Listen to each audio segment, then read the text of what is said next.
Spiking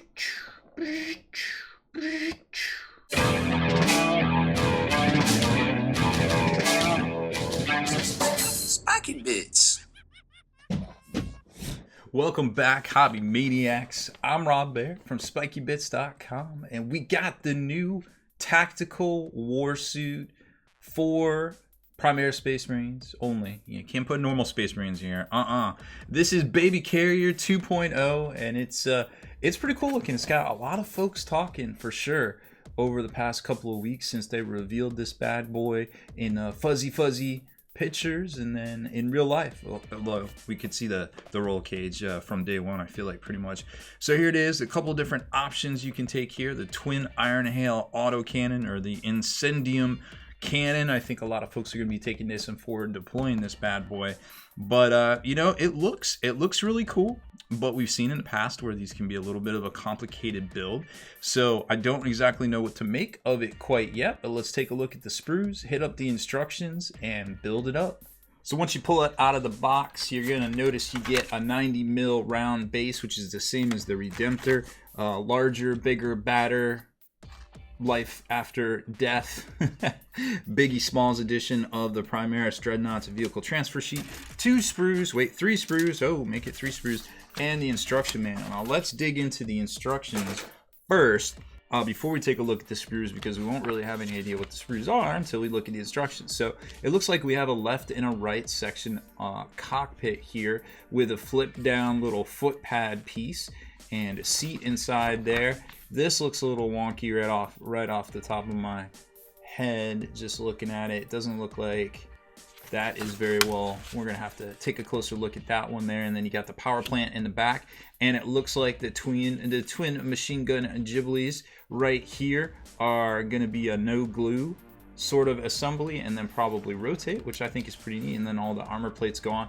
And by the way, if you haven't noticed yet, this is really cool in the fact that all of the armor plates, for the most part, it looks like are separate pieces. Maybe I might be fibbing here, but I'm almost wondering if you could assemble it without the armor plates on it, and then airbrush the plates and then assemble them onto it. I'm not sure 100% yet, but that's just what's going through my mind right now looking at this. And then of course you've got the Baby Carrier driver right here that looks like he's a separate piece altogether. This top, I don't even know what weapon that is, but this missile launcher, frag launcher, whatever it is up here, it looks like you don't glue it in either. So I'm wondering if that just locks into place, so there's a slot sort of deal. And then you got the roll cage. It looks like the roll cage clamps down right there with a hinge, which is really cool. That's a whole nother no glue sort of thing. And it looks like the power fist rotates too. So lots of things not to glue here. So we'll have to be very careful with that. Now this right here I'm concerned about, because you've got this one single piece, this little cog piece, and that's all that's keeping you from making both versions of the weapon. The weapon has a completely different barrel assembly, so you can literally have 2 separate weapons here all the way down. It's not like the Knight where you gotta put the different front barrel on it. These are 2 completely different separate. Only thing keeping them apart is this little cog here. So something tells me we're going to turn that into a magnet and see what kind of work we can do with that. But overall, they look pretty well detailed and got some little fuel canisters and rails and things. I don't even know what all that stuff is, but it looks pretty neat. Yet more do not glue list right here. That's crazy. I've never seen a kit that was this much do not glue. Look at the legs. Even the legs are do not glue, left and right halves here with little pistons that look to lock into the side. Now what I'm wondering about here is how a lot of times you can't really tell these. Oh, okay, I see now. So there's nubs. So you've got, see the nubs on the inside right here? That's how you tell them apart, in case you cut all the pieces off the sprue and then you're like, oh crap, how do I assemble that? So there's little holes right there that tell you which way they go, and then you lock it into here. And remember, these pieces will rotate, so don't glue those. And then, hey, look, more armor plates going on right there. So I'm wondering if that will work out. There's the pistol. Now, that's weird, because I remember seeing a way that the arm could hold it, but then right here, I'm wondering if you position it with the fingers. That's weird. Oh, wait, what's going on here? So it looks like you actually hold it. Wait, is this a separate assembly? Okay. Okay, so this is a completely separate assembly. Okay, so there's different pieces. I was wondering about that. So I was like, man, that's really articulated fingers. So there's a different finger grip that goes onto the top stock of the heavy bolter. So, and then it sockets into this arm piece right here, which I'm almost wondering if we could put a magnet in that. Challenge accepted. So real quick, let's take a look at the sprues. I don't want to waste a whole lot of time on this because I feel like we're going to spend more time talking about the finished product right here. So you can see the left and right halves of the torso, some of the armor plating. It all looks pretty good. I'm worried about this roll cage not attaching, but knowing what I know about GW and the way they design stuff right now, it should just kind of slot in pretty well. And it looks like these antennas, I forgot to show you on the instructions, but I just went back and looked. They look like they slot onto the power plant right onto these nubs right here, so that's kind of cool. Because you know, antennas always seem to be the first thing to fall off. So we'll have to see how sturdy those look. And there's the chest burster machine guns, and then you've got and something else that I just realized too. So you got two different sets of feet, and remember how the rings can lock in for the legs at the hips? Well, the feet are actually separate little toesies right here. So this little piggy can go up and these little piggies can go down, and you can have him kind of hot stepping forward with this foot down. So there's going to be all sorts of different poses you can do, especially if you want to make like 3 of these, because I imagine a lot of folks are going to field these in threesies. But we'll see. P.S. They're $60. I forgot to say that at the beginning of the video. So it's almost like it's the Loyalist version of the Lord Discordant. And here's the weapon systems. Now this is really interesting. Well, maybe not. I might be lying. So they put all of the weapons on a separate sprue with the separate weapon arms and a pilot. So the tinfoil GW conspiracy theorist in me almost wonders if they could ever come out with another kit and have a different style pilot, different weapon options now, right? Because you've got the main underslung armament, you've got the main body, and now I'm thinking, oh crap, the only thing that makes this different from every other dreadnought they could ever produce additionally are these weapons right here in this pilot.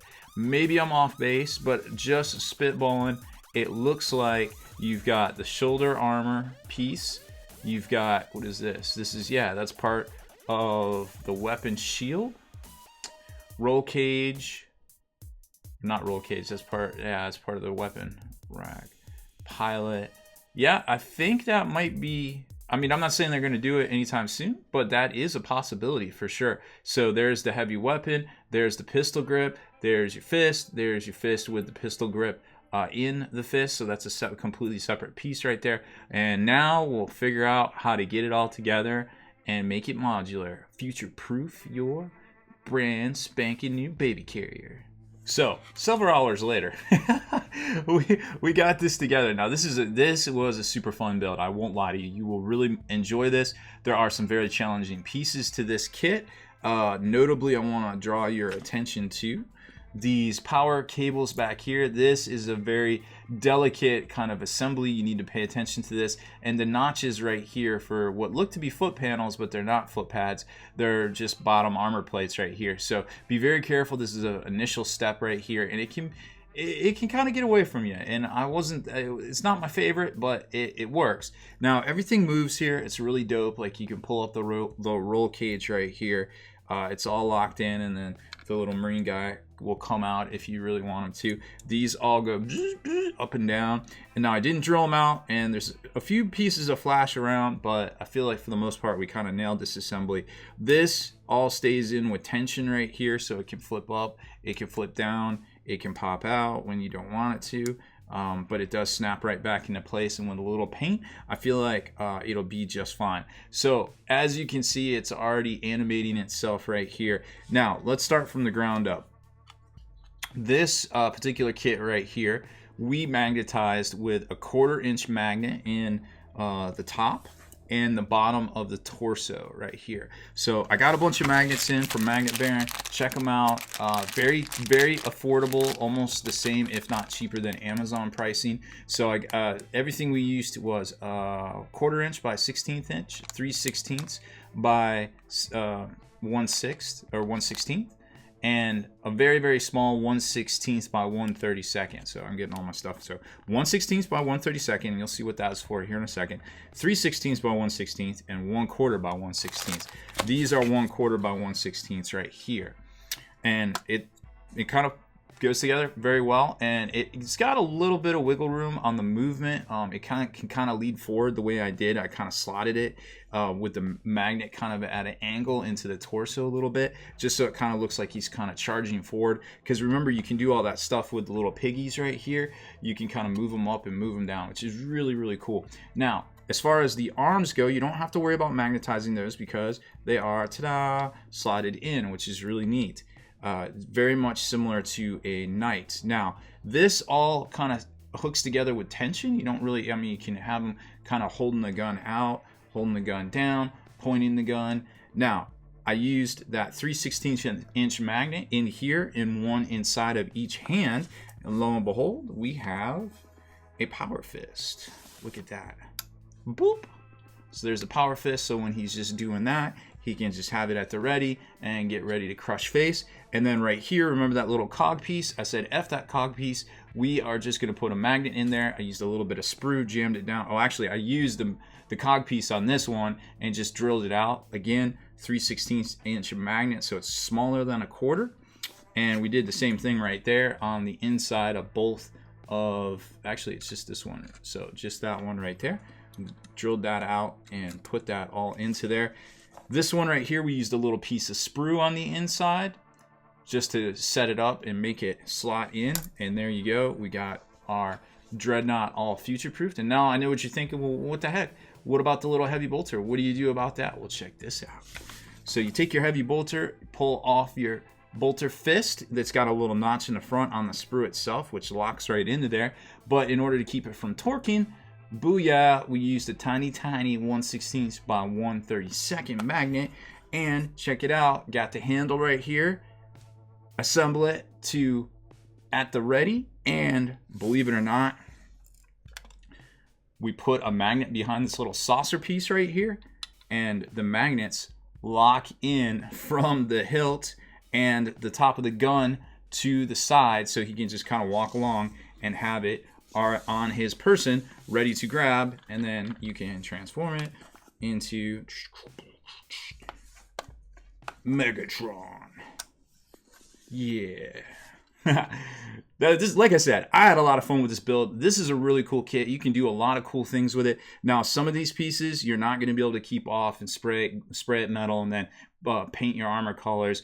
But you could kind of, you know, save a little bit of time here and there, give or take, with it right there. So that's about everything I can possibly show you. Lots and lots of magnets. Make sure you hit up Magnet Baron to get your sets of magnets to get this all together. Oh, I can show you more things. So here's how he compares to a Redemptor Dreadnought. So he's actually a little taller, believe it or not. And he's not going to be taller than El Squatto, the Telemon, and Telemon's on a bigger base, obviously, too. But he definitely sizes up quite nicely to Mr. Telemon, that's for sure right there. So almost everything I can show you. $60 US. Head over to our friends at Miniature Market to pick yours up this weekend. Great kit. I'm sure it's going to be super popular coming out with all the new Primaris Vanguard stuffs there. Thank you very much for watching this video. Make sure you hit that subscribe button and turn on notifications so you can be the very first to like and comment on all our videos.